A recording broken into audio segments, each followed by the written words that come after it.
Formula ఈ కేసులో న్యాయవాదులతో కలిసి తెలంగాణ ఏసీబీ విచారణకు వెళ్లేందుకు కేటీఆర్ యత్నించగా పోలీసులు అభ్యంతరం తెలిపారు. దీంతో ఏసీబీ ప్రధాన కార్యాలయం వద్ద కాసేపు తీవ్ర ఉత్కంఠ నెలకొంది. తన హక్కులను వినియోగించుకోనివ్వాలని పోలీసులను కేటీఆర్ కోరినప్పటికీ అధికారులు ససేమిరా అనడంతో అక్కడి నుంచి ఆయన వెనుదిరిగారు. హామీల అమలుపై ప్రశ్నించినందుకే కేటీఆర్ను కేసుల్లో ఇరికించే ప్రయత్నం చేస్తున్నారని బీఆర్ఎస్ నేతలు ఆరోపించారు. ఫార్ములా ఈ కేసులో తెలంగాణ ఏసీబీ నోటీసులు జారీ చేసిన నేపథ్యంలో ఆ రాష్ట్ర మాజీ మంత్రి కేటీఆర్ విచారణకు వెళ్లగా ఏసీబీ ప్రధాన కార్యాలయం వద్ద కాసేపు ఉద్రిక్తత నెలకొంది. న్యాయవాదులతో కలిసి వచ్చిన కేటీఆర్ను అనుమతించబోమని ఒకరికే అనుమతి ఉందని చెప్పడంతో దానికి ఆయన నిరాకరించారు.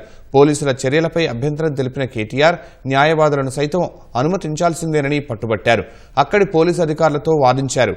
ఈ క్రమంలో అక్కడ కాసేపు తీవ్ర ఉత్కంఠ నెలకొంది. కొంత సమయం అక్కడే నిరీక్షించిన కేటీఆర్ చట్ట ప్రకారం తనకున్న హక్కులను వినియోగించుకోనివ్వాలని పోలీసులకు విజ్ఞప్తి చేశారు.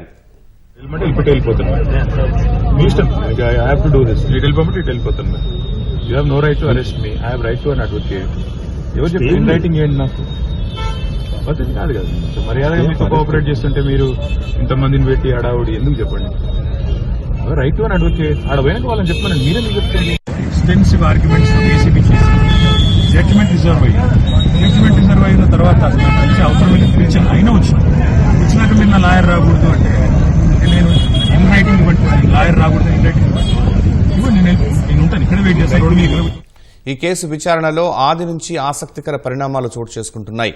గత నెల 19న తొలుత ఏసీబీ ఎఫ్ఐఆర్ నమోదు చేసిన 24 గంటల్లోనే ఈడీ రంగంలోకి దిగింది. సాధారణంగా ఏదైనా దర్యాప్తు సంస్థ ఎఫ్ఐఆర్ నమోదు చేసిన అనంతరం ఆ కేసులో money laundering, foreign exchange management act ఉల్లంఘనలు జరిగినట్లు ప్రాథమిక సమాచారం ఉంటేనే ఈడీ దర్యాప్తు చేపడుతుంది.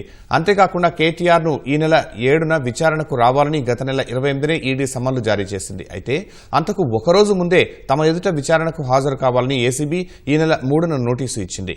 ఈ నేపథ్యంలోనే నందినగర్లోని తన నివాసం నుంచి విచారణకు కేటీఆర్ బయలుదేరారు. ప్రత్యేక దర్యాప్తు విభాగం, సెంట్రల్ ఇన్వెస్టిగేషన్ యూనిట్ ఆధ్వర్యంలో కేటీఆర్ విచారణ జరపాలని ఏసీబీ నిర్ణయించింది. ఏసీబీ విచారణకు కేటీఆర్ రానున్న నేపథ్యంలో భారీగా బీఆర్ఎస్ నేతలు వచ్చే అవకాశం ఉందన్న సమాచారంతో ఏసీబీ ప్రధాన కార్యాలయం వద్ద పోలీసులు భారీగా మోహరించారు. ఏసీబీ కార్యాలయానికి వచ్చే 2 దారుల వద్ద బారికేడ్లు పెట్టిన అధికారులు భారీ బందోబస్తు ఏర్పాటు చేశారు. గులాబీ పార్టీలోని పలువురు కీలక నేతలను గృహ నిర్బంధం చేశారు.